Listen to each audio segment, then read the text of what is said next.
a daily life of being an OFW na walay sakyanan.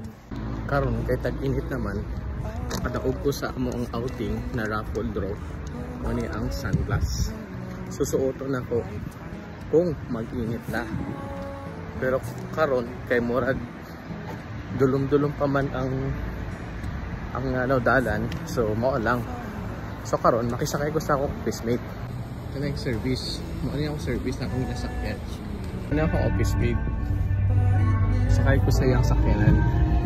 Padulong og office. Ano yung dalan? Padulong sa office. Love you forever and forever. Love you with all. Ito yung napanalunan ko guys sa raffle. Bakit pa sa akin eh? Police. Yan yung magiging office namin in the next coming months. That is planan. Yan yung office namin sa susunod. That is planan. Nadaanan namin yan papunta doon sa office. Yung office namin malayo pa. Dumating na kami dito sa parking area sa labas ng office. Yan yung office namin.